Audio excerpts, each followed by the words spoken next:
पाठ संख्या 10 वीडियो संख्या आपके साथ है। पिछली वीडियो में हमने पढ़ा था कि कैसे यूरोप के अन्य देशों में या विश्व के अन्य देशों में क्रांति का जो है कृषि क्रांति का प्रसार हुआ। 4 देश हम पढ़ चुके हैं। इस वीडियो में हम 5वां देश पढ़ रहे हैं, स्पेन। इसका भी वाणिज्य क्रांति में बड़ा योगदान था। अमेरिका से इस देश में बहुत बड़ी मात्रा में सोना चांदी आता था। ये आप पढ़ चुके व्यापारिक क्रांति के दौरान। तो सोना चांदी जो आता था, आयात होता था, इस सारे का लाभ जो है कृषि और उद्योगों में विशेष रूप से नहीं हो पाया।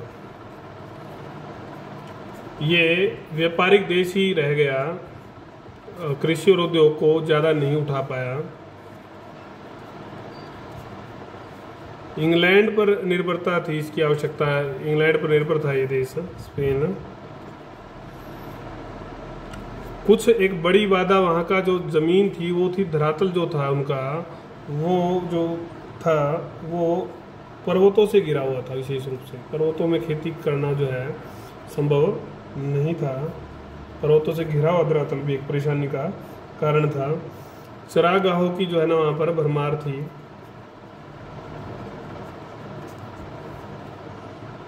यहाँ पर बड़े बड़े जमींदार थे जो भेड़ों का पालन करते थे। जमींदार भेड़ों का पालन, ये आप याद रखना, ज़्यादातर लोग कर रहे हैं। भेड़ों की मांग, यहाँ की भेड़ों की जो मांग थी विशेष रूप से, वो विश्व में सब जगह थी लगभग। विश्व के अन्य देश यहाँ से विशेष रूप से भेड़ें इतनी अच्छी थी यहाँ पर। इसके अतिरिक्त वहाँ पर गेहूँ, चावल, रेशम, चावल, गेहूँ, आपका अंगूर आदि की भी खेती बाद में होने लगी।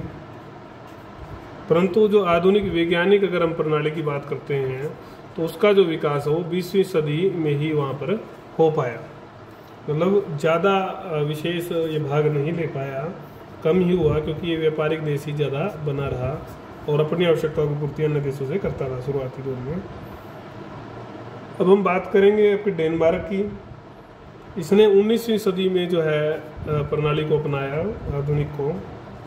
सामंत प्रणाली का अंत हुआ वहाँ पर। ये सब देशों में देख रहे हो आप, किसानों को अब स्वतंत्रता मिलनी शुरू हो गई थी। सब देशों में ये एक पैटर्न फॉलो किया जा रहा है, किसान स्वतंत्र हो रहे हैं। किसानों ने काफ़ी भूमि खरीद कर वही उत्तम बीज, खाद सब प्रयोग कर एटसेट्रा सब प्रयोग कर जो है विकसित इसको खेती को कर दिया। पशुओं को चारा उगाने के लिए नई विधियां अपनाई गई। पशुपालन में विशेष जो है काम किसी देश ने किया तो वो था डेनमार्क।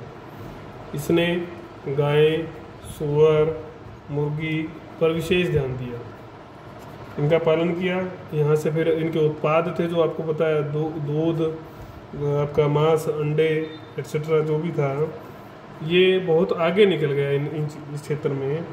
और सबसे बड़ी मंडी विश्व की ये बन गया इन उत्पादों की। ये हमने डेनमार्क को पढ़ा। अब जो अगला देश जो है हमारा वो है रूस। रूस में परिवर्तन मुख्यतः 1861 के बाद शुरू हुए। यहाँ भी वही सामंत प्रणाली थी, बिखरे हुए खेत थे, दास्ता थी और सामूहिक खेत की प्रणाली भी थी। तो ये सारी चीज़ें यहाँ भी परंपरागत रूप से थी। इनका प्रचलन था। त्रिखेत प्रणाली में खेत बांटे जाते थे, खेतों का पुनर्वितरण होता रहता था बार बार। तो इस पुनर्वितरण से जो है कोई ज़्यादा ध्यान कोई किसान देता नहीं था। खेत दूर दूर बिखरे होते थे। जार अलेक्जेंडर प्रथम ने जो है ना 1865 के बीच में दास्ता का अंत कर दिया, कृषि दास्ता का। भू सामंत के स्थान पर मीर नामक लगान अधिकारी वसूली के लिए नियुक्त किया गया। मीर एक अधिकारी का नाम लगा लो आप। 1905 तक भी रूस में यह स्थिति थी कि जमीनें पट्टियों में बटी हुई थी, मतलब पिछड़ा हुआ था। जमीनें अभी पट्टियों में बटी हुई थी, जबकि अन्य देश काफ़ी आगे निकल गए थे, सामूहिक खेती की परंपरा से चिपके हुए थे। इसके नुकसान रूस को भुगतने भी पड़े। पुनर्वितरण प्रणाली भी बाधा थी। धनी किसानों का धीरे धीरे, जैसे पूरे विश्व का प्रभाव तो पड़ना ही था, थोड़ा देर से ही सही पड़ा जरूर, धीरे धीरे नवीन वर्ग उभरा, किसानों का बड़ा वर्ग उभरा। उसने ज़मीनें खरीदी बड़े पैमाने पर। ज़मीनें खरीद कर वो सारे काम जो हम आगे पढ़ के आए उनमें वो सब कर दिए। और ये किसान कुलकस कहलाए थे, जो ये जमींदार, बड़े जमींदार थे, किसान थे, प्रथम के नाम से जाना जाता था। इनके कारण से पुनर्विभाजन भी रुक गया, मीर प्रणाली भी अंत हो गई, तोड़ दिया गया। किसानों को ज़मीन खरीदने बेचने की स्वतंत्रता मिली, आज़ादी थी, चकबंदी हुई। वही जो सुधार हम पढ़ के आए हैं सारे, वो सब अपनाए गए, थोड़ा लेट अपनाए गए बस। यहाँ पर पट्टी को इकट्ठा किया गया, तकनीकी केंद्र स्थापित किए गए। प्रथम विश्व युद्ध के समय में हालांकि यहाँ वन की कमी थी 1919 में, किसानों के हालात खराब थे। तो 1917 में बोल्शेविक क्रांति के बाद में सही अर्थों में यहाँ पर क्रांति आई। जब वो 1917 की क्रांति आई, उसी समय कृषि क्षेत्र में भी क्रांति आई और आधुनिक ढंग से खेती की जाने लगी। अब हम बात करते हैं संयुक्त राज्य अमेरिका। ये यूरोप का देश नहीं है, ये भी आपको पता होगा, आपने मैप, यूरोपीय महाद्वीप का देश नहीं है ये। अब यूरोपीय महाद्वीप से बाहर भी जो है कृषि क्रांति जाने लगी थी, आने लगी थी। विशेष प्रगति जो है की अमेरिका ने। जमींदार भी जो है, जो जमींदार थे यहाँ क्रांति लाने वाले, वो यूरोपीय देशों से ही आए थे। कोई किसी कारण से आया, यूरोपीय देशों से व्यापारी के नाते आए थे। जैसे भी अनेकों कारणों से लोग वहाँ पर बसे थे। इन लोगों ने मशीनों का भी आविष्कार किया,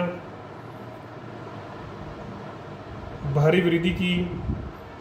औसतन खेत जो थे, एक खास बात क्या थी, औसतन जो खेत थे उनका जो साइज था वो ज़्यादा बड़ा था। तो मानवीय श्रम जो है वो उससे काम करना थोड़ी समस्या भी रहती थी। मजदूरों की, कृषि मजदूरों की कमी यहाँ पर रहती थी। तो इनके लिए ज़रूरी था कि ये यंत्रों के ऊपर, मशीनों के ऊपर बल दे, और इन्होंने दिया। कंबाइन हार्वेस्टर आया वहाँ पर, वो बहुत बड़ी खोज थी। एक जटिल कृषि यंत्र का विकास वहाँ पर किया, काफ़ी ये मददगार किसानों के लिए साबित हुआ। लोहे की चादर से, जो लोहे की चादर से हल्का फाल बनने लग गया था। इससे भी जो है ज़मीन खोदना जो है, उसकी जुताई गुताई करना जो है आसान हो गया था। ऐसे भी हल बनाए गए जिनका फाल एक डिस्क, फाल जो था एक डिस्क के आकार का होता था। उत्तम बीज, रासायनिक खाद, ये तो सब आपको पता ही है।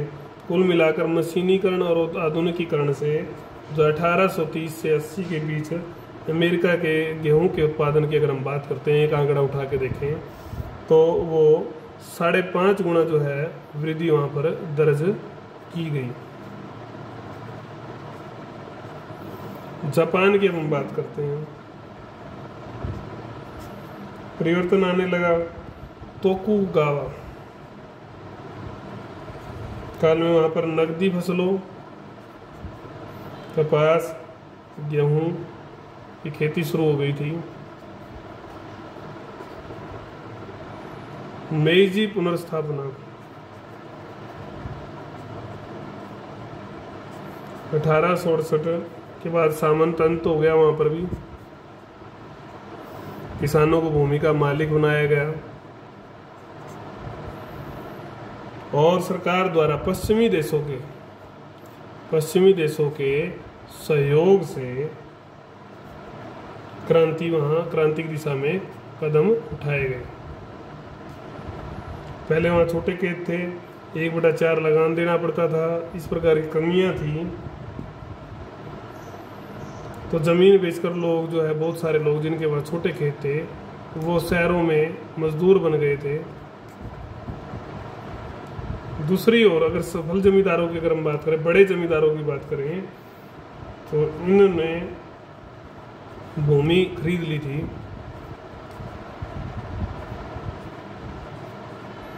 परिणाम स्वरूप फिर यहाँ पर भी पूंजीपति जो है कृषि प्रणाली की शुरुआत हुई, जिसने कृषि क्रांति को जन्म दिया। तो ये अन्य देशों में हमने भी पढ़ा कैसे कैसे क्रांति आई। ये आप देख सकते हैं। अगर मैप के माध्यम से देखना चाहें तो ये मैप देखें आप, यूरोप कृषि क्रांति के देश, कहीं आपके मैप आ जाए तो ऐसे आप कृषि क्रांति के देश भर भी सकते हैं। बाउंड्री बनाते हैं अपन इंटरनल, जैसे दानेदारी बाउंड्री बनाई हुई है, इस प्रकार से आप ये सब काम करेंगे तो ये अपना अन्य देशों में जो क्रांति का काम आपका पूर्ण हो जाता है। फिर आपके आएंगे कृषि क्रांति के प्रभाव, जो हम अगली वीडियो में पढ़ेंगे। लेसन 10 हमारा होगा, अगली वीडियो ही पढ़ेंगे। एक बार वैसे बता रहे हैं आपको, लेसन 10 वीडियो 8 में हम पढ़ेंगे कृषि क्रांति के प्रभाव। अभी तक आपको कोई बात अगर समझ में नहीं आई है तो आप वो पूछ सकते हैं किसी भी माध्यम से, कोई आपको रोक नहीं है। नाम कुछ नए नाम आ रहे होंगे तो वो आपको याद ही करने हैं, उनको आप छोड़ेंगे तो फिर आपका सिलेबस छूट जाएगा, आपके अंक कम आएंगे।